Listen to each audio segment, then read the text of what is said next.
les caméras des participants intervenants ont été coupées. Vous pouvez les réactiver tout de suite. Et je vous laisse, Philippe, peut-être repartager ton écran et Ah, démarrer. Bon on webinaire à voit, tous. on voit plus mon écran?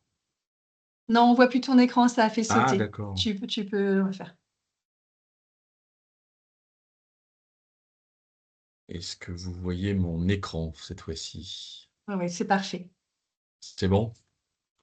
Donc là, je vais laisser les différentes personnes qui m'accompagnent. Moi, je me suis présenté, hein, Philippe Brivet, Caisse des dépôts. Je suis au centre virtuel de cette diapositive. Je vais co-animer avec Laure Desrouville, qui se présentera juste après la séquence. Mais on n'est pas que tous les deux aujourd'hui. Je suis accompagné d'autres personnes de la Caisse des dépôts qui vont se présenter et notamment des personnes de la Banque des Territoires. Donc, je laisserai Charles se présenter après. Puis, il y a la DRITS, bien évidemment, qui est présente, donc qui va pouvoir intervenir et se présenter tout de suite. Alors bonjour à tous, donc moi je suis Marie-Pauline Vaudin, je suis l'adjointe à la responsable du pôle travail au sein de la DRETS Bourgogne-Franche-Comté. Donc je vous remercie d'avoir répondu présent pour ce webinaire consacré au passeport de prévention. On a souhaité, c'était délibéré, l'organiser le 28 avril, qui est la date de la Journée mondiale de la sécurité et de la santé au travail, qui nous rappelle l'importance de la prévention des accidents du travail et des maladies professionnelles et de l'engagement qu'on espère collectif en faveur des conditions de travail sûres et saines. Le passeport de prévention qui va vous être présenté lors de ce webinaire, qui est issu d'une initiative des partenaires sociaux, qui est actuellement en cours de déploiement, est un outil numérique qui est destiné à recenser et valoriser les formations en santé et sécurité au travail tout au long des parcours professionnels. Il constitue un levier important pour renforcer la culture de prévention et mieux anticiper les risques. Mais sans plus attendre, je vais laisser la parole à mes homologues qui vont être en charge de l'animation de ce webinaire. Merci à tous.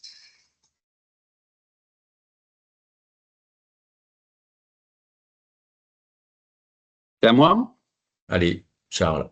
Bonjour à toutes et à tous. Donc, je suis Charles Dudresnay, directeur régional de la Banque des Territoires pour la Bourgogne-Franche-Comté. Je suis très heureux de vous rejoindre aujourd'hui et que mes collègues me donnent l'occasion de dire quelques mots de la Banque des Territoires. J'en profite pour dire qu'aujourd'hui, c'est aussi une date anniversaire pour la Caisse des dépôts puisqu'on fête nos 210 ans.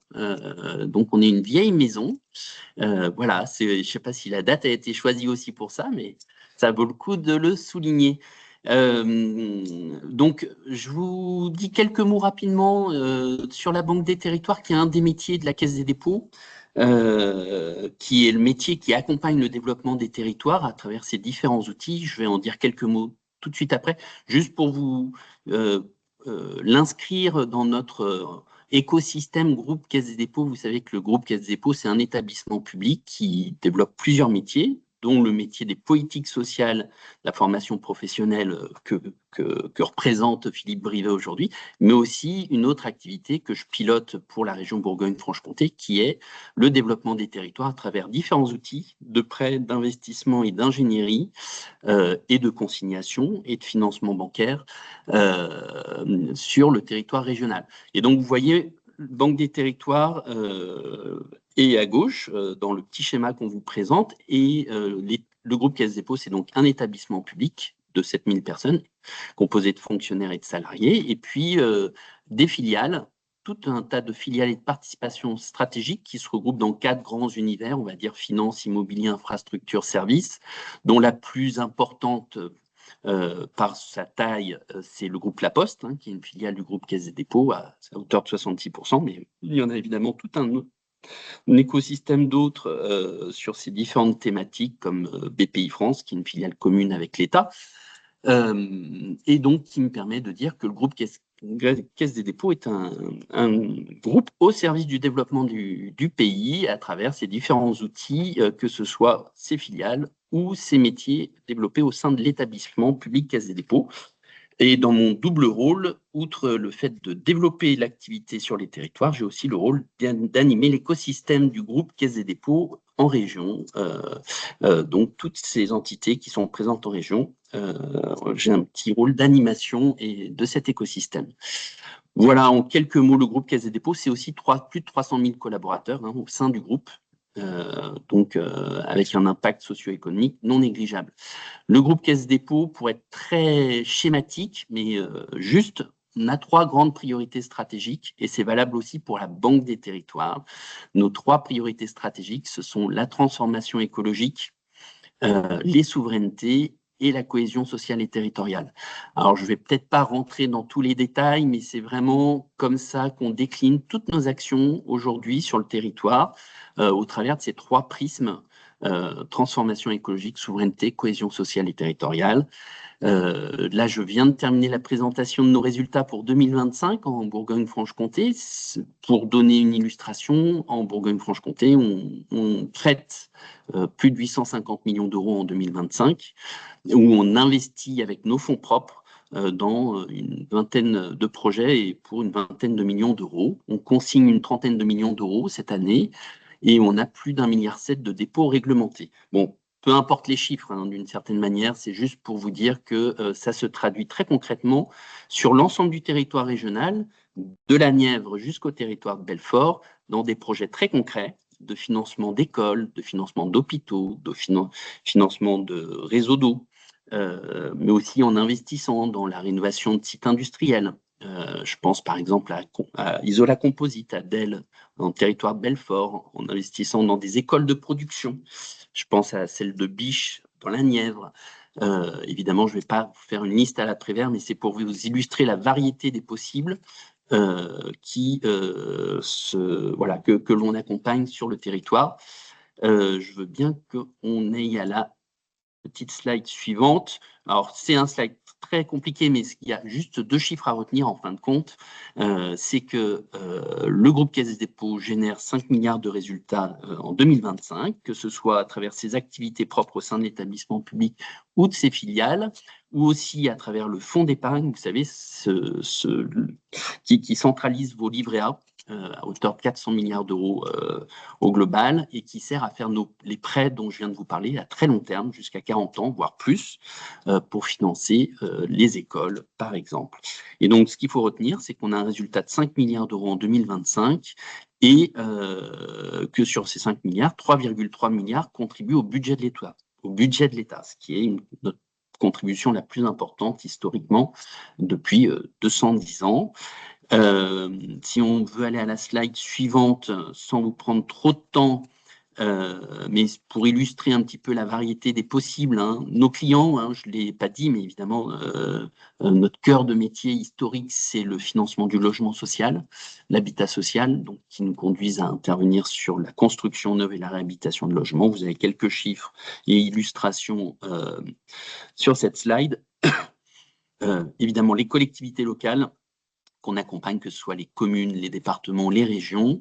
Là, vous avez l'exemple d'une école dans le cas d'espèces, et donc plus d'une centaine de collectivités accompagnées sur tout le territoire régional en 2025. Et puis, le financement aussi de l'hébergement spécifique pour le logement des publics particuliers, personnes âgées, enfances protégées, par exemple. Et puis, les entreprises qui sont une contrepartie importante avec qui on travaille, que ce soit les entreprises publiques locales, les sociétés d'économie, ce qu'on finance évidemment, mais aussi tous les entreprises, on les accompagne sous l'angle de la décarbonation de l'industrie, par exemple, ou sous l'angle de l'immobilier industriel ou de foncier économique clé en main. Voilà. Donc, ce sont des acteurs importants pour nous, avec qui on travaille, quelles que soient les thématiques, quels que soient les champs, sur l'immobilier, sur la production d'énergie renouvelable, sur la mobilité décarbonée. Je veux bien qu'on aille à la slide suivante, parce que je ne l'ai plus en tête. Voilà, quelques illustrations d'investissement en 2025 sur des territoires variés du territoire régional, depuis le champ de l'économie sociale et solidaire avec la chocolaterie à Héricourt, tout en bas à droite de votre écran, en passant par la redynamisation de commerces de centre-ville comme à Belfort, on est toujours dans l'est de la région, ou le financement d'immobilier tertiaire, comme à le Technov à Dijon ou Santénov à Dijon, ou pour aller plus à l'est, le financement une société d'économie qui s'appelle Nièvre Énergie dans la Nièvre. Voilà, c'est quelques illustrations de ce que l'on peut faire. Et je suis avec mes équipes à votre disposition ultérieurement si vous voulez prendre contact. Voilà, on pourra communiquer nos coordonnées. Voilà, en quelques mots, la Banque des Territoires à votre service sur le territoire régional. Philippe. Merci beaucoup, Charles. Merci. Merci pour cette présentation. Un peu rapide, mais c'était utile de la faire, je crois, parce que la Caisse des dépôts a des visages multiples et c'était important de pouvoir les présenter. Là, on va rentrer plus spécifiquement dans le sujet du passeport de prévention et on a prévu en fait trois étapes. Une première étape concernant la présentation générale que l'on voulait vous faire du passeport de prévention. Donc, prenez le temps de la découverte de cette partie-là avant de poser vos questions, hein, je le reprécise, mais vous pouvez poser vos questions d'ores et déjà dans le fil de conversation. Il y aura une démonstration qui sera faite par Clara, qui est de la Caisse des dépôts, sur le processus de vérification et de déclaration côté employeur, et puis on aura une séquence de questions-réponses à la fin, quand on traitera, on verra quelles sont les questions les plus récurrentes qui se sont posées. On les traitera en dernière partie. Je vais laisser la parole à Laure qui va se présenter et qui va commencer la présentation du passeport de prévention. Merci Philippe. Bonjour à tous, je suis Laure Dérouville, la chef de projet du passeport de prévention à la Direction générale du travail. Puisque comme vous le savez sûrement, le passeport de prévention est un outil porté par le ministère du Travail en lien avec la Caisse des dépôts qui le développe. Et j'en profite pour remercier toutes les équipes à la fois de la DRETS et de la Banque des Territoires pour avoir permis l'organisation de ce webinaire et notamment la circulation des invitations via leurs différents réseaux et jusqu'à vous. Donc merci pour cette belle initiative. Et voilà, comme le disait Madame Vaudin, en plus à une date symbolique pour nous puisque c'est la Journée mondiale de la santé au travail. Je vous propose qu'on puisse d'abord revenir un petit peu sur le contexte dans lequel s'inscrit le passeport de prévention, avant qu'on puisse vous présenter l'outil, ses fonctionnalités, le rôle de chaque acteur. Puisqu'en effet, le passeport de prévention est un outil qui a été pensé à l'origine par les partenaires sociaux, donc qui est une initiative du dialogue social dans le cadre d'un accord national interprofessionnel du 9 décembre 2020, sachant que cet accord a ensuite été retranscrit dans une loi, la loi du 2 août 2021 pour renforcer la prévention en santé au travail. Les partenaires sociaux avec cet outil ont vraiment à cœur de vouloir agir sur la sinistralité, l'accidentologie au travail, en s'appuyant sur le levier de la formation, puisqu'on sait qu'une formation en santé et sécurité au travail permet d'éviter des accidents du travail et des maladies professionnelles, et notamment pour les jeunes entrants dans la vie professionnelle. Et voilà, si on cite quelques chiffres, alors voilà, pour bien contextualiser aussi cet outil, donc en 2021, il y a eu un peu plus de 600 000 accidents du travail, dont un peu plus de 650 mortels, donc soit environ 2 accidents mortels par jour. Et on sait qu'on a du mal à réduire ces accidents du travail. Et donc on s'appuie voilà, notamment sur ce levier de la formation. L'autre enjeu porté par les partenaires sociaux, c'est de permettre aux entreprises d'optimiser la gestion de leur formation, notamment pour les TPE-PME, grâce à cet outil. Et donc, de manière plus concrète, le passeport de prévention est une plateforme numérique, vous l'aurez sûrement compris, qui est donc gérée par la Caisse des dépôts sous le pilotage du ministère du Travail et qui va permettre la déclaration des formations à la fois par les employeurs, les organismes de formation et les travailleurs. Je vous propose qu'on puisse maintenant revenir un petit peu sur les objectifs, même si j'ai déjà bien évoqué le premier. Donc voilà, d'avoir cette Cette amélioration de la prévention des risques en favorisant la formation en santé et sécurité au travail et pour maintenir les compétences et les connaissances des salariés à jour. Et ce qui va avoir pour corollaire de renforcer la responsabilité de l'employeur dans ses obligations de prévention de manière générale, mais plus particulièrement de formation, puisque vous le savez aussi sûrement, l'employeur a l'obligation d'assurer la santé et la sécurité physique de ses salariés, notamment au travers d'actions de formation. Pour avoir ce renforcement du côté de l'employeur, avec le passeport de prévention, on va lui permettre de s'assurer que chacun de ses salariés était suffisamment formé pour occuper son poste. Et cela va être possible grâce à de la traçabilité du parcours de formation en santé et sécurité au travail. Donc ça, c'est le troisième objectif et c'est vraiment le cœur du passeport de prévention, puisque celui-ci va rassembler l'ensemble des attestations de formation, des certificats, des diplômes qui ont été obtenus en matière de santé et sécurité au travail. Dans cet enjeu d'avoir à la fois de la traçabilité, de la visibilité sur le parcours de formation, mais aussi de la transférabilité, puisque grâce à cette visibilité donnée sur le parcours, l'employeur pourra optimiser la gestion de ses formations, à la fois en évitant de renouveler des formations qui seraient redondantes, pour se concentrer seulement sur les formations nécessaires à renouveler. Ça, c'est vraiment des mots-clés à retenir. En tout cas, c'est comme ça que le passeport de prévention a été pensé par les partenaires sociaux.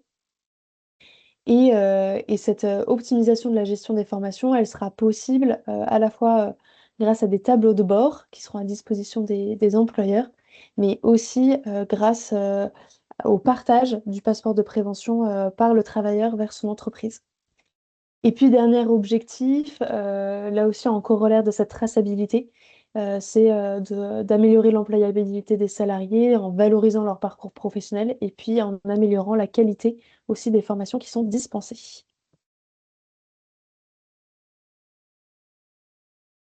Merci Laure. Je poursuis et puis on fait une co-animation tous les deux. Donc sur cette diapositive, vous voyez apparaître le rôle des trois utilisateurs de ce portail digital, comme l'évoquait à l'instant Laure. Les organismes de formation, les employeurs, les travailleurs, donc les titulaires du passeport de prévention.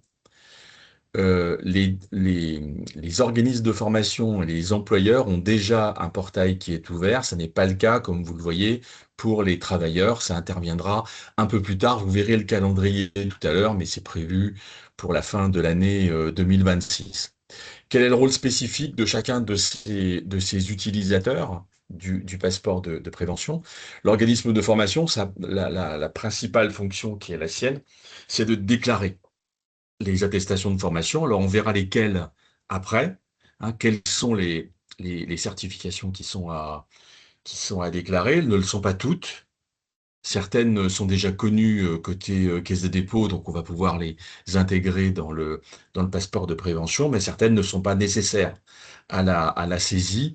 On le reverra encore une fois sur les diapositives qui vont suivre. Et c'est le principal rôle des organismes de formation, de pouvoir déclarer les attestations de formation.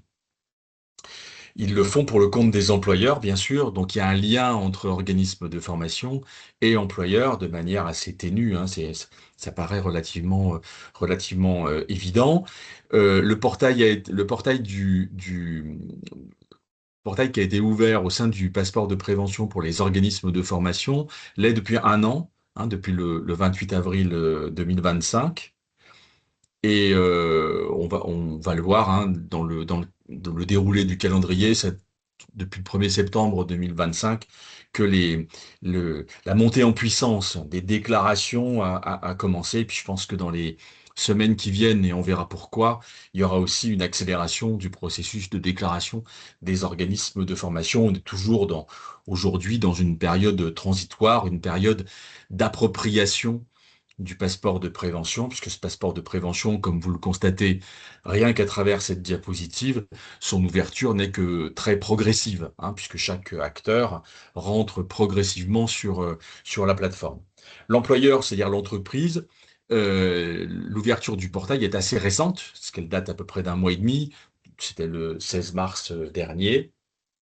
Donc depuis environ un mois et demi, les entreprises peuvent intervenir sur le passeport de prévention, sur le portail du passeport de prévention, soit pour déclarer des formations que les entreprises réalisent elles-mêmes. Dans ce cas-là, elles ont un peu la fonction d'un organisme de formation, hein. Elles ne délèguent pas, elles ne prestent pas avec un organisme de formation. Elles font des formations en santé, sécurité au travail, hein. Santé, sécurité au travail, SST, hein, ça veut dire santé, sécurité au travail.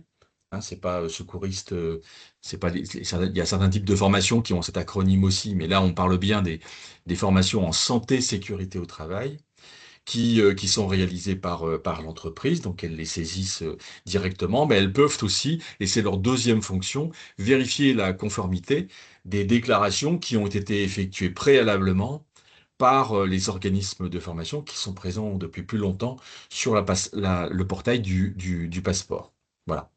Ensuite, bon, elles peuvent visualiser les compétences de leurs collaborateurs, c'est important, et puis gérer. C'est aussi un outil de gestion, hein, le passeport de prévention. Ça permet de rationaliser en quelque sorte les formations en santé sécurité au travail, pas refaire pour la même personne des formations qui ont déjà été faites et qui sont toujours valides.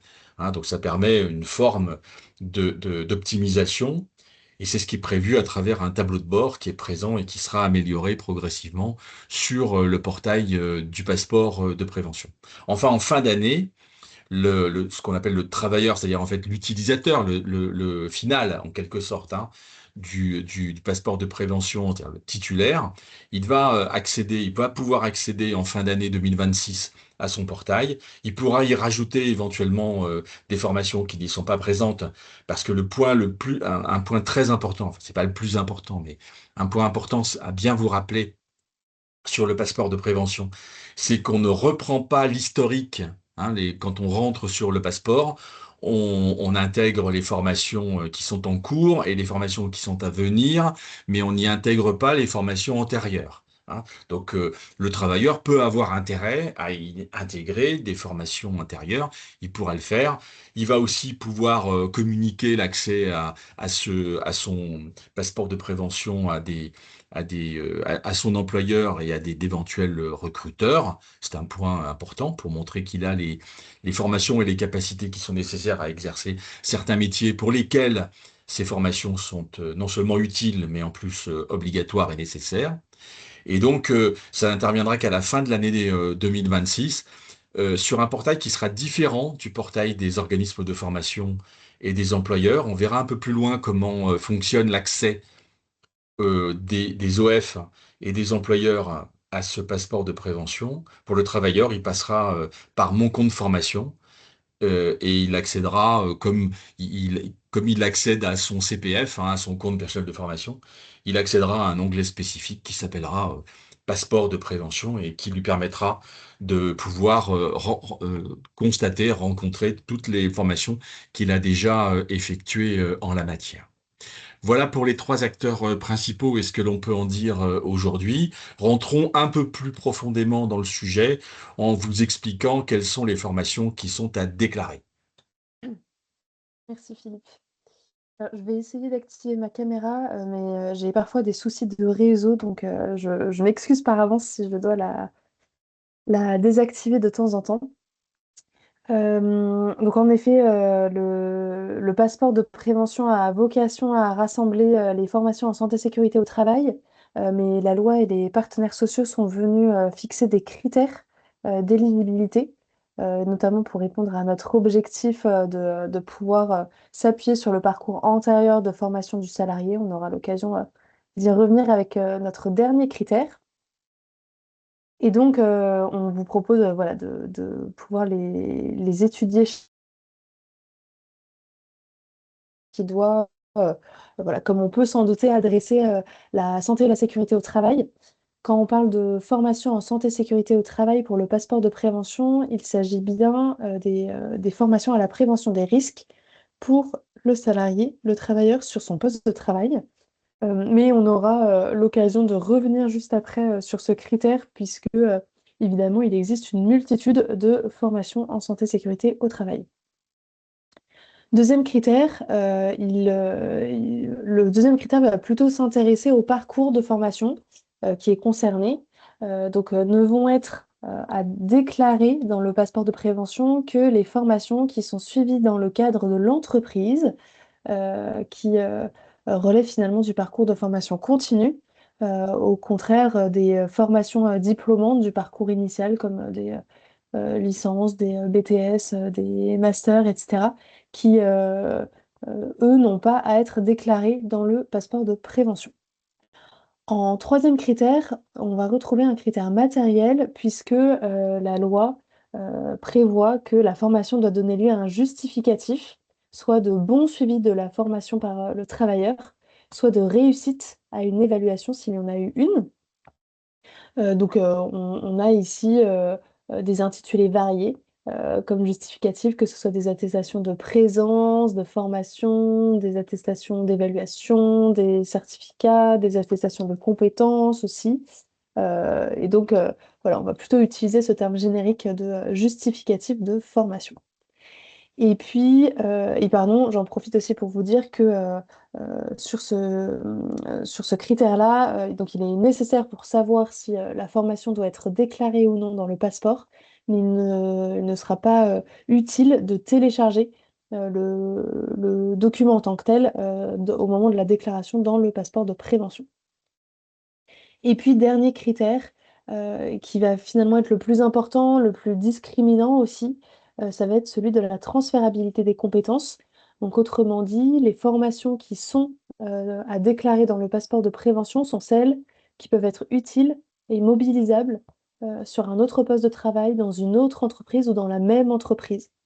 Ce critère-là de la transférabilité des compétences va permettre de répondre à notre objectif d'avoir un parcours de formation qui puisse être finalement valorisé par le salarié et sur lequel puisse s'appuyer l'employeur. Donc, avoir des formations qui soient aussi utiles dans une autre entreprise et éviter aux employeurs de renouveler des formations qui soient redondantes. Donc, d'avoir finalement seulement un parcours de formation qui soit complété sur les éléments qui sont nécessaires pour que le travailleur puisse occuper son poste de travail. Donc, c'est vraiment avec ce critère-là, donc qui s'attache plutôt au contenu de la formation, qu'on saura si celle-ci doit être déclarée ou non dans le passeport de prévention.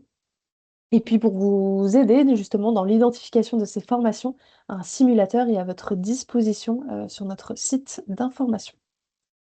Et je vois que Tiffany vient de mettre le lien, donc merci Tiffany. Et je vous propose qu'on puisse maintenant revenir sur le premier critère qu'on évoquait, donc celui des formations en santé et sécurité au travail. Puisque voilà, comme on le disait rapidement, les formations sont très variées, elles doivent évidemment s'adapter à la fois aux risques auxquels sont exposés les travailleurs dans leur entreprise, sur leur poste de travail, également aux produits, aux machines utilisées, à l'organisation de l'entreprise. Et donc, on a des formations qui, évidemment, pour s'adapter à ces modes d'organisation de l'entreprise, laissent de la latitude à l'employeur pour apprécier le contenu de la formation. Si le contenu peut varier d'une entreprise à une autre selon les risques qui sont concernés, il n'est donc pas possible de savoir si toutes les formations sont transférables, donc si elles sont à déclarer dans le passeport de prévention. Et donc, on ne peut pas malheureusement établir de liste exhaustive des formations qui sont à déclarer dans le passeport de prévention. Toutefois, pour vous aider là aussi dans l'identification des formations à déclarer et puis c'est aussi un outil utile dans la mise en œuvre du passeport de prévention. Il existe une catégorisation des formations en santé et sécurité au travail selon leur degré d'encadrement par la réglementation. Donc, quand on parle de réglementation, peut s'agir du code du travail, du code rural, du code des transports, par exemple. Et donc, on peut avoir une présomption de transférabilité de la formation si elle a un très fort degré d'encadrement, justement, par cette réglementation. Donc, on vous propose tout de suite vous présenter cette catégorisation avec d'abord les formations qui sont rendues obligatoires par une réglementation avec un encadrement, j'allais dire, à 100% des aspects de cette formation par la réglementation quelle qu'elle soit. Donc à la fois au niveau de l'objectif, du contenu de la formation, des modalités d'évaluation, aussi des modalités de renouvellement.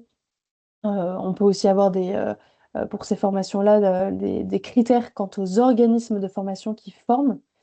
Et donc on va ici plutôt avoir des formations qui concernent des risques accidentogènes comme en matière d'amiante, de rayonnement ionisant ou d'hyperbarie. Et donc, voilà, ici, on peut se douter que comme ce sont des formations réglementaires et réglementées, on va dire, la transférabilité est possible d'une entreprise à une autre. En deuxième catégorie de formation, on retrouvera celles qui sont, on va dire, seulement rendues obligatoires par une réglementation avec un objectif qui est fixé par celle-ci, mais ensuite, la réglementation vient laisser de la souplesse à l'employeur pour que cette formation soit adaptée à son contexte. Mais ce sont aussi des formations qui sont des préalables nécessaires pour que l'employeur délivre une autorisation ou une occupation d'occuper le poste pour le salarié. Et donc ici, on retrouvera les formations en matière de risque électrique, de risque pyrotechnique ou encore les formations à la conduite d'engin comme les CACES. Et avec une précision importante aussi à mentionner, c'est que évidemment ce qui va concerner la formation, le passeport de prévention, pardon, c'est bien la formation si elle est transférable.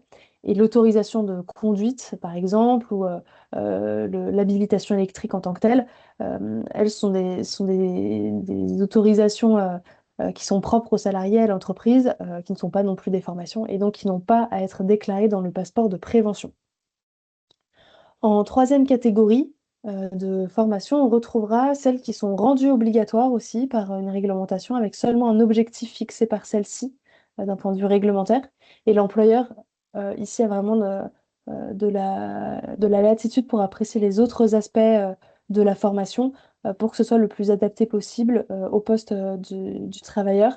Donc ici, il y aura davantage un travail à effectuer, un travail d'identification de, de ce critère de transférabilité des compétences, que ce soit par exemple en matière de risques chimiques, de bruit, d'échafaudage, de vibrations mécaniques, de sauveteurs secouristes du travail aussi également. Et en dernière catégorie de formation, on retrouvera toutes celles qui ne sont pas prévues par une réglementation, mais qui répondent à l'obligation générale de formation de l'employeur, donc prévue à l'article L4141-2 du Code du travail, et donc qui vont plutôt concerner par exemple les formations en matière de troubles musculo-squelettiques, de risques psychosociaux, les RPS, ou encore de risques routiers. Et vous avez davantage d'exemples de formations par catégorie sur notre site d'information. Maintenant qu'on a fait ce travail un petit peu, enfin, ce panorama des formations qui peuvent en tout cas être déclarées dans le passeport de prévention car répondant aux critères, on va faire l'exercice inverse en regardant celles qui ne sont pas déclarées dans le passeport de prévention car elles ne répondent pas à un ou plusieurs critères d'éligibilité. Alors, on a d'abord plusieurs formations qui ne sont pas en tant que telles des formations à la prévention des risques pour le travailleur sur son poste. Ça va être le cas pour les formations de formateurs ou les formations des élus des commissions santé au travail au sein des CSE, donc qui sont formés voilà, j'allais dire de manière incidente sur la santé au travail, mais pour lesquelles ces formations ne poursuivent pas cet enjeu de prévention des risques, poursuivent d'autres enjeux. Et puis, c'est également le cas de formations qui vont être plutôt des formations métiers, mais là aussi pour des métiers de la prévention avec les préventeurs ou les formations consacrées à la protection des biens et des personnes, qui vont plutôt concerner les agents de sécurité, les policiers, les pompiers. Et donc là aussi, ces formations métiers donc, ne sont pas non plus des formations à la prévention des risques. Elles ne répondent pas non plus au deuxième critère de la formation continue. Donc à ce titre-là, elles n'auront pas à être déclarées dans le passeport de prévention. Mais il y a certaines exceptions qui, elles, auront leur place dans le passeport avec des formations particulières, complémentaires, que ce soit pour des préventeurs spécifiques. Voilà, on vous donne quelques exemples en matière de rayonnement ionisant ou en matière d'hyperbarie, ou également du salarié compétent, qui est ce salarié désigné par l'employeur comme l'aidant dans ses obligations en matière de prévention, en complément de son poste habituel. Et puis, on a aussi des exceptions pour les formations à la protection des biens et des personnes, là aussi pour des formations complémentaires particulières qui peuvent permettre d'intervenir dans des contextes particuliers de risque, par exemple en cas d'accident nucléaire ou chimique, ou encore avec la formation du sauveteur secouriste du travail, qui, elle, permet à un travailleur de dispenser les gestes premiers secours à ses collègues. Et donc, il y a à ce titre-là sa place dans le passeport de prévention. Et puis, dernier exemple de formation euh, qui n'a pas à être déclaré dans le passeport parce que ne répondant pas aux critères de la transférabilité des compétences, c'est celui notamment des formations aux conditions d'exécution du poste, qui sont ces formations très spécifiques sur chaque poste donné. Donc là, voilà, on voit bien qu'il n'y a pas de transférabilité des compétences.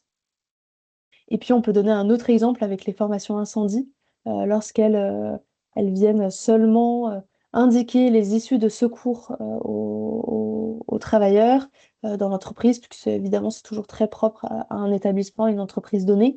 Mais par contre, s'il y a des éléments plus généraux, par exemple sur la manipulation des extincteurs, à ce moment-là, ça aura sa place dans le passeport de prévention, puisque ce sont des dispositions, des éléments transférables. Et je redonne la parole à Philippe. Merci. Euh, Là, on fait sur cette diapositive un petit focus sur concerné, pas concerné quand on est employeur. Ça complète un petit peu les propos qu'évoquait Laure à l'instant par rapport aux formations. Grosso modo, quand on est une entreprise, quand on est employeur, on est concerné par le passeport de prévention et par la déclaration si vous dispensez en tant qu'employeur une formation interne en santé, sécurité au travail pour vos salariés. On l'a déjà évoqué tout à l'heure. Dans ce cas-là, vous êtes une entreprise devient son propre organisme de formation et par voie de conséquence il est nécessaire, hein, quand vous dispensez des formations internes, de les déclarer parce que sinon personne d'autre ne le fera, puisque c'est de la formation interne. Si c'est des formations internes nécessaires au poste de travail dans le cadre d'un contrat apprentissage, là aussi, c'est un cas qui est aussi à prendre en considération. Et dernier point, si l'organisme de formation n'a pas déclaré la formation en santé sécurité au travail qu'il a dispensée, c'est-à-dire s'il n'a pas fait le travail nécessaire qu'on lui demande quelque part, enfin que lui demande aussi quelque part l'employeur, hein, eh bien dans ce cas-là, c'est à l'employeur de le faire. C'est l'organisme de formation qui doit le faire, souvent au vu du contrat qu'il signe dans le cadre de la prestation de service avec l'employeur, mais s'il ne le fait pas, c'est le rôle de l'employeur de pouvoir déclarer sur le passeport de ses collaborateurs des formations qui ont été formées.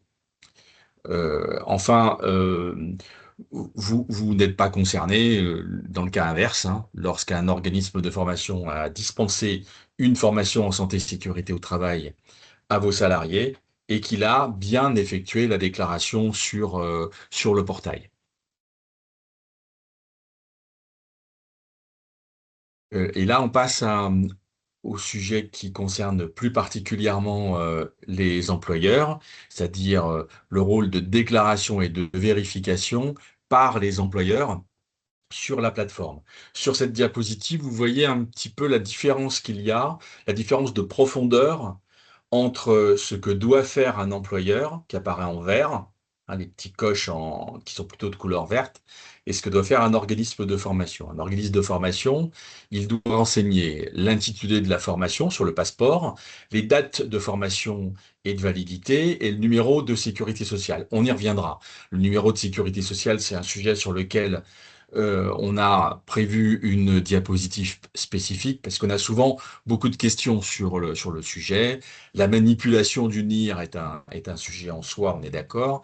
Mais c'est une nécessité pour nous d'avoir ce numéro de sécurité sociale pour faire la saisie, parce que c'est la meilleure façon d'attribuer la bonne formation à la bonne personne. Donc ces trois éléments se retrouvent côté organisme de formation et côté employeur. Mais côté organisme de formation, les éléments de saisie sont plus importants parce qu'ils sont complétés par des éléments qui ont été évoqués tout à l'heure par Laure, c'est-à-dire les compétences transférables et les domaines et spécialités de la formation. Ça, c'est des éléments d'information qui sont renseignés par l'OF et qui ne sont pas à renseigner par l'employeur. Et comme l'a dit, et c'est la dernière ligne qui apparaît en bas, mais ça a déjà été évoqué tout à l'heure par Laure, les documents, que ce soit des justificatifs ou des attestations de formation, qui sont des documents souvent papier, les parchemins qui circulent dans le cadre. Ces documents ne sont pas à déposer sur le passeport de prévention. Le passeport de prévention est un outil digital qui ne comporte pas, en tout cas aujourd'hui, de documents en format de type PDF, par exemple, de documents de cette nature. Ces documents, ils circulent, mais ils sont à conserver par le titulaire, éventuellement par l'employeur qui peut les réclamer. Mais ça ne rentre pas dans le dépôt sur le passeport de prévention. Je relaisse la parole alors sur le sujet du NIR, qui est un sujet assez fondamental. Merci Philippe. En effet, on va revenir sur l'utilisation du numéro de sécurité sociale, du NIR, dans le cadre du passeport de prévention, puisque on sait que ça engendre beaucoup de craintes et de questions, et puis c'est normal s'agissant d'une donnée sensible, c'est légitime. Toutefois, c'est la seule donnée qui nous permet, donc couplée au nom de naissance, d'identifier de manière fiable et certaine les travailleurs qui ont été formés. Techniquement, on aurait pu passer par une autre technique, mais qui conduisait à deux limites. La première, de demander davantage de données, 8 données au total plutôt que 2, pour reconstituer ce numéro de sécurité sociale, donc en s'appuyant à la fois sur le nom de naissance, le prénom, la date de naissance, le lieu de naissance, etc. Ce qui n'était pas non plus très opportun en termes de minimisation de collecte des données. Et l'autre limite plus importante était que l'identification des salariés aboutissait à un taux d'échec de l'ordre de 10%, ce qui était trop important.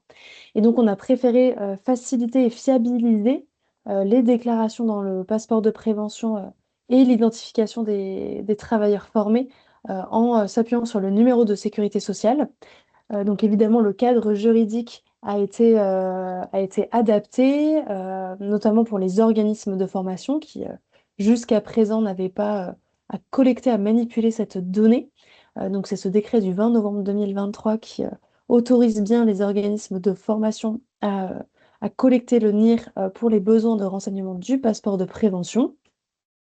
Décret d'ailleurs qui a reçu évidemment l'accord de la CNIL, qui a considéré que cette autorisation, cette manipulation du NIR par les OF était conforme au RGPD, notamment au principe de minimisation de l'utilisation des données, également était légitime par rapport à l'objectif poursuivi de remplir une obligation légale. Et ce décret permet aussi, puisque maintenant à la fois les organismes de formation et les employeurs peuvent collecter le NIR, d'avoir une transmission de celui-ci directement de l'employeur vers l'organisme de formation, sans qu'il ne soit nécessaire d'avoir l'accord au préalable du travailleur formé pour l'employeur. Autrement dit, le travailleur ne peut pas s'opposer à la collecte de son numéro de sécurité sociale pour le passeport de prévention parce que celui-ci est nécessaire pour répondre à une obligation légale et cette obligation légale vient finalement supplanter son accord.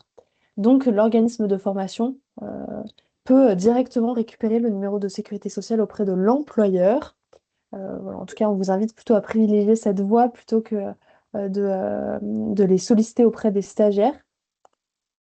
Et évidemment, ce transfert se fait là aussi de manière sécurisée en respect du RGPD, avec des outils qui permettent cet envoi de données, voilà, soit selon que vous ayez des outils propres dans vos structures.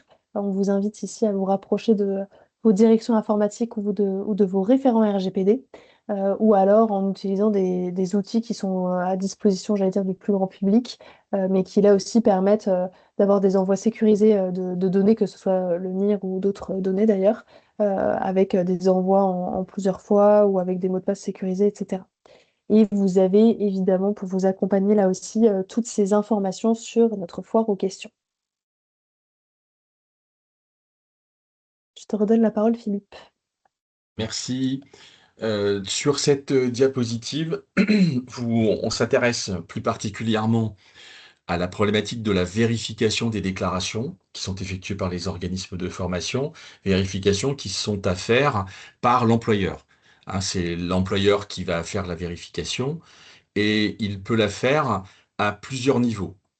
Il peut la faire soit au niveau du titulaire, c'est-à-dire en fait travailler titulaire par titulaire, soit par groupe de titulaires, par déclaration, par groupe de déclaration, ou alors, l'employeur peut attendre l'expiration du délai au terme duquel la vérification sera réputée automatique. Elle aura été réputée effectuée, donc automatique. C'est la raison pour laquelle, sur la première ligne de cette diapositive, vous voyez apparaître un élément qui est important, c'est que la vérification des déclarations par l'employeur n'est pas obligatoire. Elle est optionnelle. Si vous laissez passer le temps, si vous laissez le délai jusqu'à l'expiration du délai qui est prévu par les textes, dans ce cadre, la vérification sera réputée effectuée et de manière automatique. Et donc ici, sur cette diapositive, vous voyez un petit peu la graduation.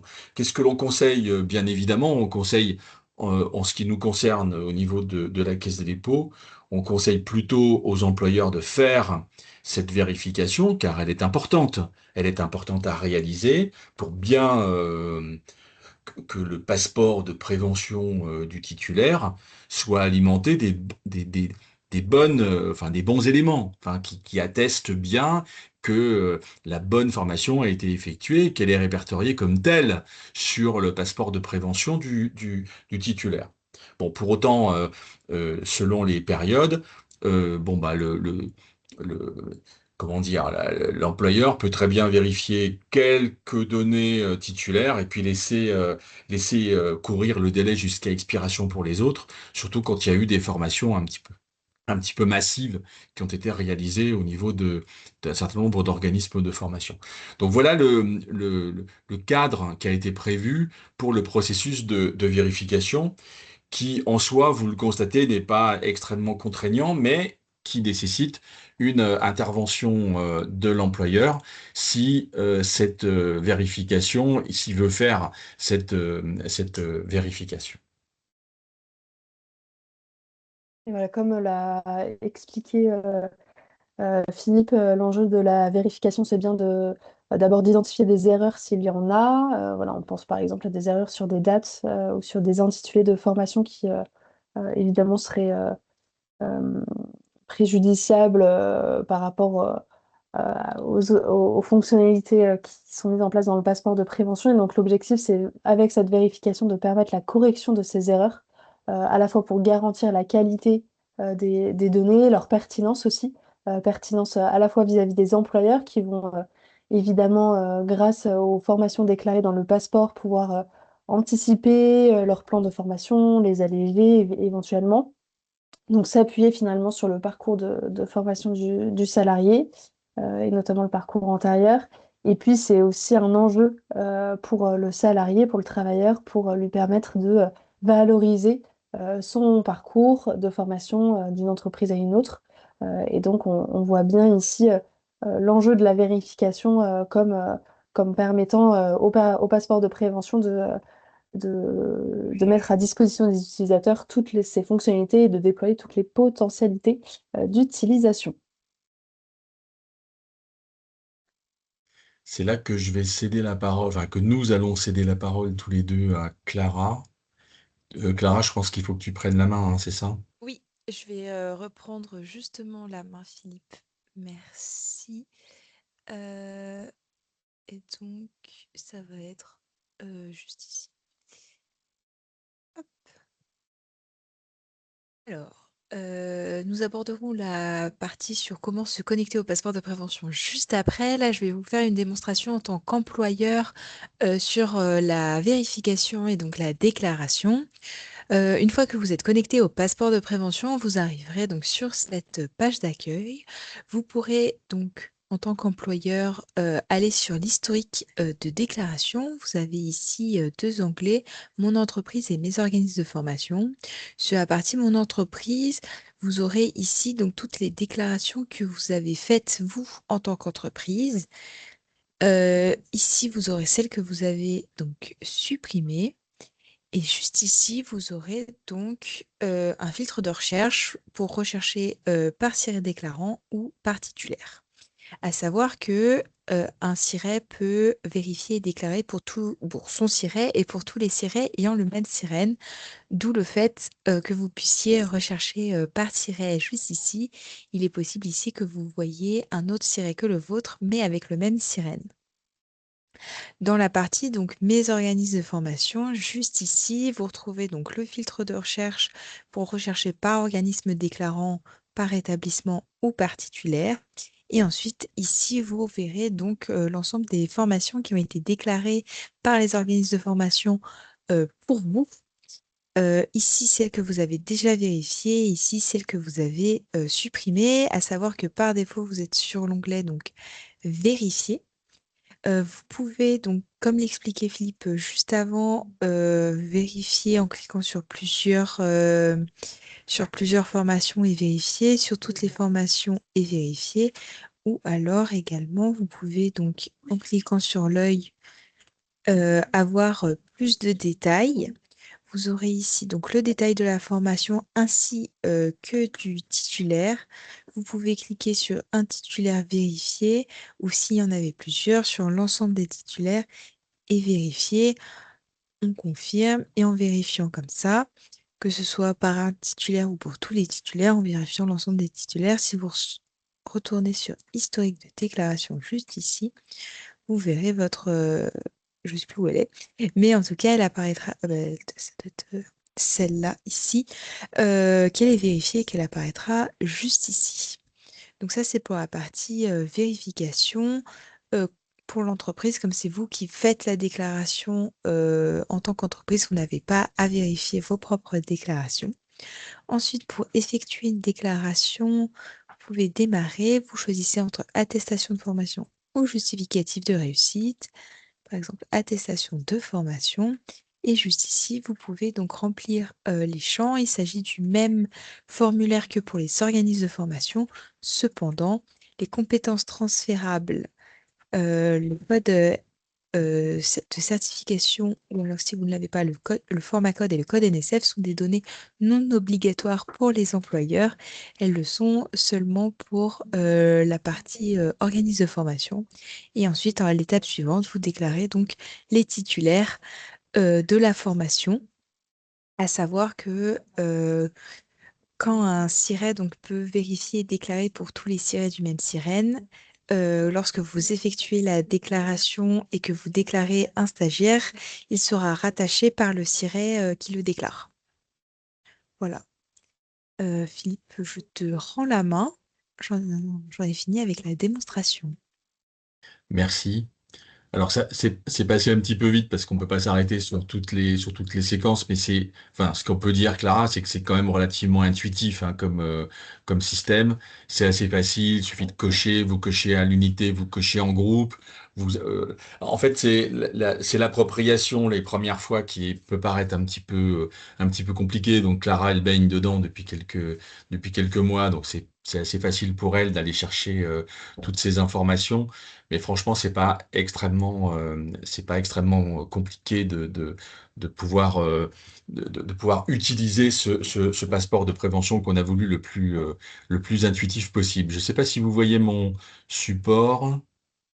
Oui, Oui, c'est bon, Philippe, on voit Philippe. bien. Si je suis bien retombé au bon endroit, vous voyez l'icône de démonstration. Donc voilà, pour être sûr que tout le monde voit bien les bonnes choses. Alors, une fois qu'on a vu qu'est-ce qu'il fallait déclarer comme formation, qu'est-ce qu'il ne fallait pas déclarer comme formation, quel était le rôle des différents acteurs, le rôle des employeurs en tant que vérificateur. Un vérificateur, c'est quelqu'un qui va vérifier ce que quelqu'un d'autre a fait, puisque c'est le rôle des employeurs de faire ce travail, car ils sont responsables de la santé et de la sécurité au travail de leurs collaborateurs. Donc, une fois qu'on a vu tout ça et que vous avez vu un peu rapidement le processus de vérification sur la démonstration qui a été faite par Clara, on s'arrête quelques instants sur le calendrier. Je vais passer assez vite parce qu'en fait, le calendrier aujourd'hui, il est déjà bien consommé en ce qui concerne le passeport de prévention. À gauche, en vertical, vous retrouvez les textes qui ont été évoqués par Laure au début de la présentation. Je n'y reviens pas. Ensuite, vous voyez les trois acteurs qu'on a évoqués tout à l'heure. OF, employeur, titulaire, travailleur. OF, c'est ouvert depuis le 28 avril 2025, je vous l'ai dit. Il y a un texte d'un décret du 1er août 2025 qui détaille le périmètre des formations qui sont éligibles et qui a permis à ce texte aux organismes de formation au 1er septembre 2025 de démarrer le travail de déclaration, dont on verra un petit peu après de manière plus fine le processus et la période transitoire et la période nominale.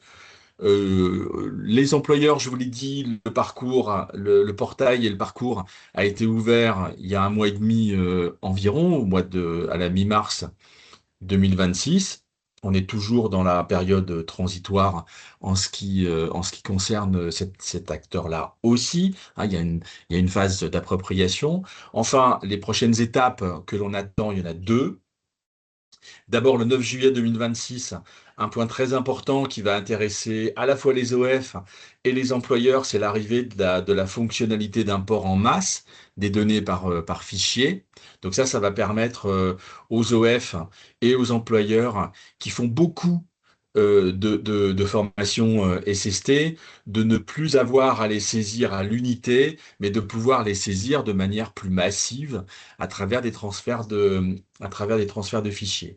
Donc là, il va falloir patienter encore un petit peu. Il reste quelques semaines avant l'ajout de cette fonctionnalité qui initialement était prévue en 2027, mais qui a été avancée compte tenu de l'importance de ce besoin pour un nombre assez important d'organismes de formation et un nombre tout aussi important d'employeurs.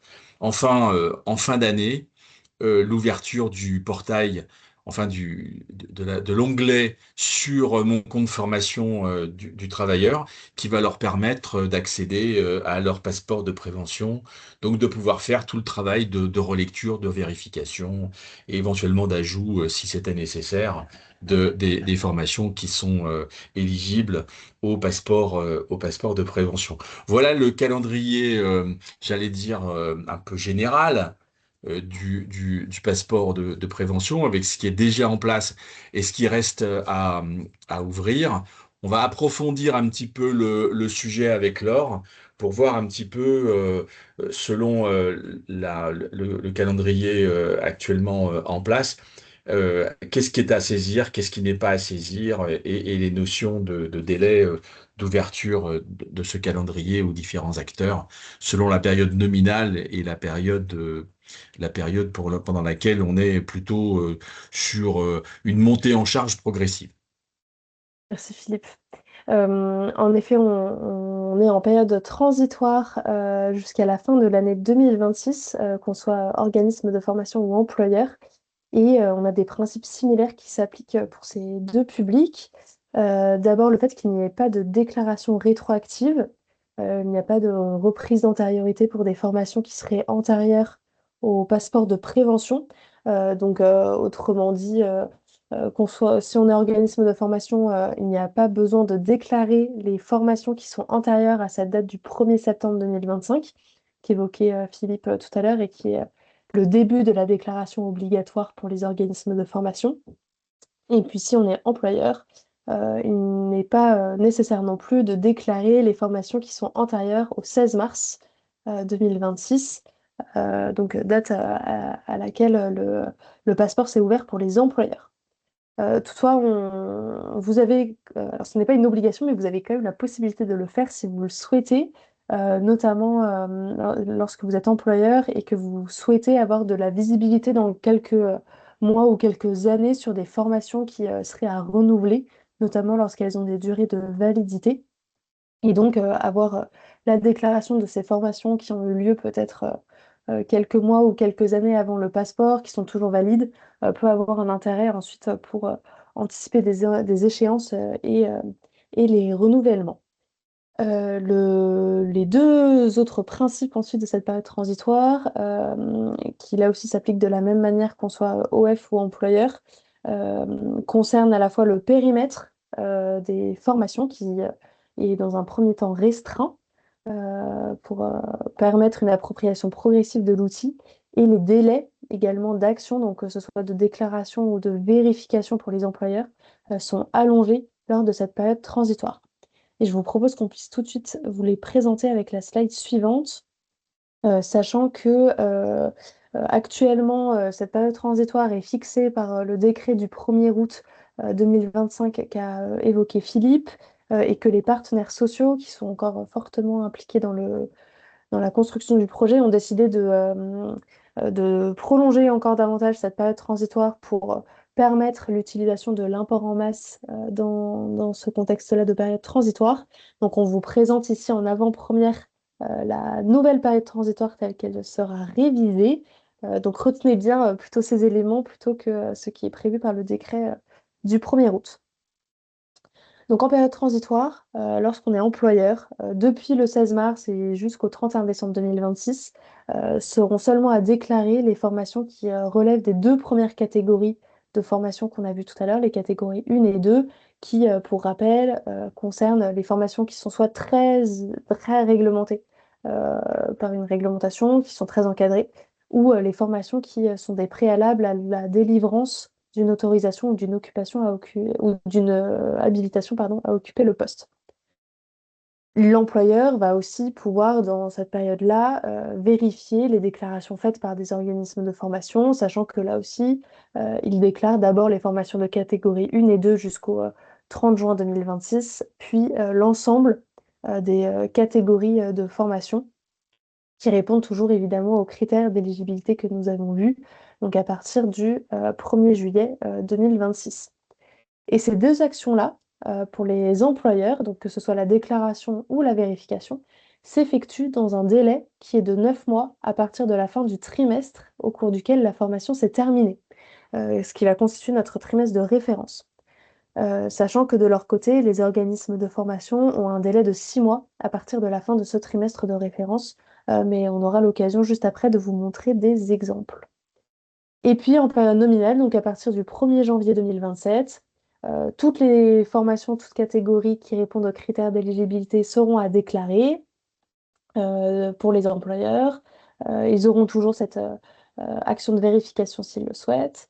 Et cette fois-ci, ce sera dans un délai qui sera de 6 mois à partir de la fin de ce trimestre de référence, donc à partir de la fin du trimestre au cours duquel la formation s'est terminée, quand les organismes de formation auront un délai de 3 mois. Mais je vous propose qu'on puisse tout de suite vous présenter des exemples, sachant que des simulateurs de délai sont aussi à votre disposition sur notre site. Et d'abord avec un exemple pour une formation qui a été dispensée par un organisme de formation à la demande d'un employeur. Donc en période nominale, en transitoire, pardon, on a une formation qui a eu lieu entre le 5 et le 7 octobre 2025, donc au 4e trimestre. C'est ce trimestre-là qui est notre trimestre de référence. On a ici volontairement pris un exemple particulier, puisque là aussi, il va faire l'objet d'adaptation lors de la période transitoire. Mais donc, dans notre période actuelle, l'organisme de formation a un délai de 6 mois à compter de la fin de ce trimestre pour effectuer sa déclaration. Donc, 6 mois à compter de la fin du 4e trimestre, ça donne jusqu'à la fin du 2e trimestre 2026, donc soit jusqu'au 30 juin 2026. Mais ici, on va allonger ce délai jusqu'au 30 septembre 2026 pour permettre à l'organisme de formation d'utiliser l'import en masse s'il le souhaite. Et de la même manière, sera allongé le délai de vérification pour l'employeur jusqu'au 31 décembre 2026. Et donc, avec cet exemple, vous pouvez aussi comprendre que ça peut être normal si vous n'avez pas encore de déclaration dans vos espaces faites par les organismes de formation avec lesquels vous travaillez, puisqu'ils sont encore dans leur délai. Et donc, ça se peut qu'ils attendent l'import en masse pour effectuer toutes leurs déclarations. Donc, il faut être encore un petit peu patient. Et puis en période nominale, donc là, si on prend l'exemple d'une formation qui a lieu entre le 25 et le 27 avril 2027, donc au 2e trimestre, l'organisme de formation en période nominale a un délai de 3 mois à compter de la fin de ce 2e trimestre, donc soit jusqu'au 30 septembre 2027 pour effectuer sa déclaration. Et l'employeur, de son côté, aura un délai de 6 mois à la suite de la fin de ce trimestre, donc soit une vérification possible jusqu'au 31 décembre 2027.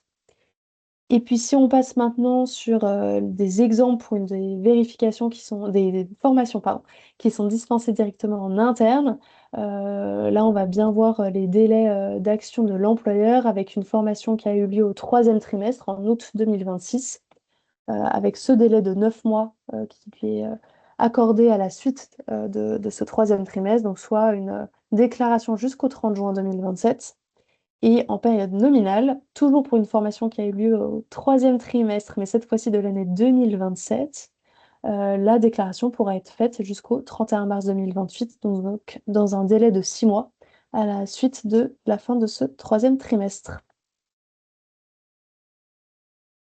Et j'en ai terminé pour les exemples. Merci, merci Laure. C'était important de faire effectivement un petit point avec des cas de figure particuliers. On arrive presque au bout de ce webinaire. Un petit point sur la connexion au passeport de prévention pour ceux qui ne l'ont pas encore, fait. 2 accès possibles.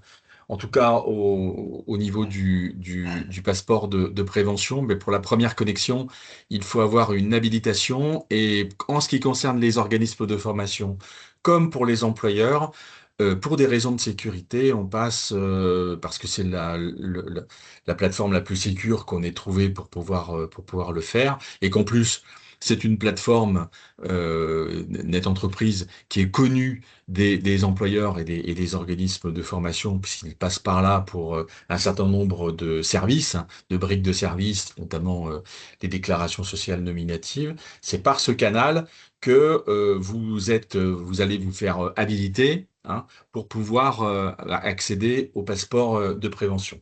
Donc, si vous voulez déclarer vérifier pour les employeurs, déclarer pour les organismes de formation, il faut déjà se faire habiliter sur le portail Net Entreprise, obtenir cette habilitation, et ensuite, pour pouvoir y accéder, une fois que la création du compte aura été faite, vous pouvez soit repasser par le canal de Net Entreprise pour aller sur la pastille passeport de prévention que vous voyez apparaître sur cette diapositive à gauche, soit vous pouvez directement aller sur le portail privé du passeport. Je rappelle, je le redirai juste après, que le portail il y a 2 accès, hein, sur le portail. Il y a un accès public où vous trouvez plein d'informations, on y reviendra juste après, et un accès privé muni des codes de validation et d'identifiant et mots de passe de notre entreprise. C'est aussi un autre moyen d'accéder au portail du passeport de prévention lorsque les habilitations ont été faites. Et puis une fois que le portail est créé, comme je le disais à l'instant, vous avez 2 accès, à gauche via Net Entreprise, à droite par le portail du passeport de prévention. On termine par un rappel sur l'accompagnement qui est fait sur la partie publique du portail du passeport de prévention. Vous avez plein d'informations qui sont disponibles en permanence et mises à jour en permanence pour vous permettre d'avoir toutes les réponses à toutes les questions que vous pouvez vous poser sur ce passeport de prévention. Le site avec une section d'aide qui vous permet d'avoir accès à une foire aux questions, qui est très riche.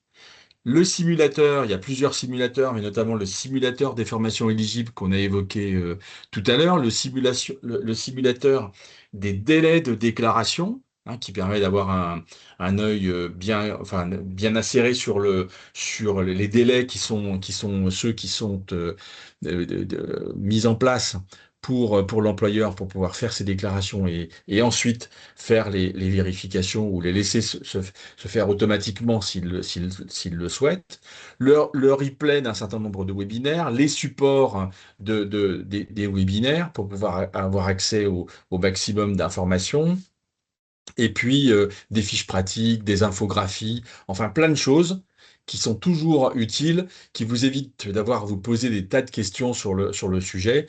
Là, ce portail public du passeport de prévention, il est en place depuis longtemps et il s'enrichit assez régulièrement de nombreuses fonctionnalités. Donc n'hésitez pas à aller le voir régulièrement, comme vous le voyez sur la partie droite de cette diapositive.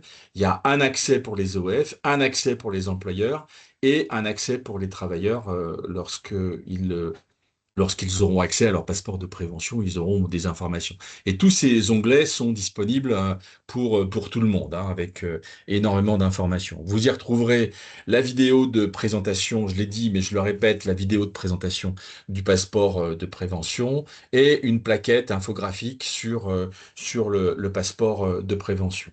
Et enfin, l'accompagnement qu'on effectue, y compris à travers ce webinaire à destination des employeurs, euh, a permis de mettre à leur disposition un kit de communication, premièrement, un certain nombre de webinaires qui sont maintenant terminés, mais qui sont en replay sur la plateforme. Donc là, c'était pour vous inscrire, mais c'est trop tard pour vous inscrire sur ces webinaires. Et il y a des webinaires encore qui existent. Il y a un webinaire qui est encore ouvert pour l'import de masse au mois de mai. Et vous avez l'accès pour vous permettre de pouvoir y accéder. Si vous voulez les retrouver sous forme de replay, ils sont sur le portail du passeport de prévention. Enfin, on est à votre disposition, on ne perd pas le fil des contacts que nous avons avec nos partenaires. Vous trouvez un lien de connexion qui vous permet de pouvoir poser vos questions, faire des demandes complémentaires. Et c'est toujours utile si un organisme, un partenaire a des problèmes sur le passeport de prévention. Voilà, on a terminé, on est, je crois, dans les temps. Il nous reste quelques minutes. Je pense qu'un certain nombre de questions qui ont figuré dans le fil ont obtenu des réponses, mais je reste à la disposition des modérateurs et modératrices pour pouvoir nous donner d'autres questions qui n'auraient pas trouvé de réponse. Oui, merci beaucoup Philippe. Je me permets du coup de prendre la main pour faire écho aux différentes questions qui n'ont pas encore eu de réponse dans le chat. Donc la première question, c'est lorsque nous parlons de formation interne, on ne prend pas en compte les formateurs externes qui dispensent leur formation en intra? Si, vous avez bien comment dire, la possibilité d'avoir ces formations qui sont déclarées dans le passeport. Donc, si c'est finalement un formateur externe, à ce moment-là, c'est-à-dire que vous faites appel à un organisme de formation. Et donc, ce sera à lui, même s'il vient sur le site, ce sera à lui de déclarer la formation dans le passeport. Merci beaucoup Laure. Maintenant, des questions autour des sensibilisations. L'employeur peut-il déclarer une sensibilisation réalisée par une personne qui n'est pas forcément un organisme de formation? Alors, on a évidemment je fais un peu une réponse en deux temps, mais d'abord sur la partie est-ce qu'on peut déclarer des éléments qui ne sont pas, enfin, ou des formations qui ne sont pas faites par des organismes de formation, c'est possible. On a des entreprises qui forment directement en interne leurs salariés enfin, voilà, par les personnes compétentes en la matière selon leurs besoins. Donc ça, c'est tout à fait possible. Par contre, les sensibilisations ne font pas partie du champ du passeport de prévention qui concerne les formations. Alors si on vient un peu plus détailler la distinction entre ces deux types d'actions, les sensibilisations vont, alors de manière assez générale, hein, plutôt être de durée plus courte, de transmettre des éléments assez généraux aux travailleurs, alors que, une formation vient vraiment attester de l'acquisition de connaissances, de compétences, euh, que ce soit de manière évaluative ou pas. Mais en tout cas, il y a bien ce travail de transmettre des connaissances et des compétences de manière plus approfondie. Donc c'est ça qui doit vous guider dans la distinction entre une formation et une sensibilisation. Et donc c'est bien seulement les formations qui sont à déclarer dans le passeport de prévention. Merci beaucoup, Laure. Une autre question. Pour deux formations similaires animées par deux organismes de formation différents, comment garantir que les codes choisis par les deux organismes de formation sont bien les mêmes? Oui, alors en effet, on a une demande qui va dans ce sens de la part d'organismes de formation et on voit bien l'enjeu d'homogénéiser, entre guillemets, des déclarations pour des formations qui sont bien connues de tous, qui sont très encadrées aussi, sur lesquelles on peut avoir ce travail qui est fait, d'avoir les mêmes codes. Et donc, on a mis à votre disposition, et puis ce sera encore le cas, des fiches d'exemples de déclaration de formation avec les exemples des différents codes, notamment les compétences transférables, pour que on puisse enfin, déjà faciliter les déclarations et puis aussi les homogénéiser. Donc ce sera le cas, par exemple, enfin, c'est déjà le cas pour les CACES, pour les formations en matière d'amiante. On travaille sur les échafaudages aussi. De mémoire, il y a les habilitations électriques, des formations sur les troubles musculo-squelettiques. Donc là, voilà, je vous invite à aller voir ces exemples de déclarations pour aussi vous accompagner. Merci beaucoup, Laure. Une autre question. Ces formations déclarées dans le passeport de prévention seront aussi des preuves de mise en place d'actions individuelles collectives dans le cadre du plan d'action prévention de l'entreprise. Je veux dire que ça, en effet, c'est la suite aussi de la mise en place de la démarche de prévention dans l'entreprise, du document d'évaluation des risques. Mais comme jusqu'à présent, et puis c'est encore le cas, les attestations de formation sont aussi des preuves de la mise en place du document unique. Tout à fait. Merci beaucoup. Et une dernière question pour l'instant. À moyen terme, est-ce que d'autres thématiques de formation, en dehors des formations sécurité, seront concernées par la saisie dans le passeport? Alors non, enfin, en tout cas aujourd'hui, on a vraiment un outil qui a été pensé pour la santé au travail, donc sur cette thématique donnée et sur les formations pour l'instant. En tout cas, c'est le choix qu'ont fait les partenaires sociaux. Toutefois, on pourrait imaginer enrichir l'outil avec soit l'identification des manques de formation selon les postes occupés par les salariés ou avoir davantage de liens. Voilà, on parlait du document unique d'évaluation des risques. On pourrait avoir des liens entre le document unique et puis le passeport de prévention. Donc voilà, là, c'est plus de la prospective. Mais par contre, je vais laisser Philippe vous parler d'un autre outil qui existe de manière plus globale sur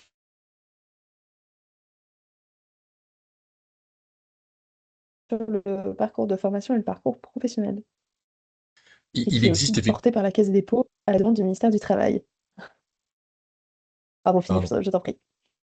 pardon. Il existe effectivement un autre passeport qui s'appelle le passeport de compétences, qui est différent dans l'esprit, mais qui rejoint un petit peu la même logique que le passeport de prévention. Le passeport de prévention, il est dédié aux formations en santé et sécurité au travail.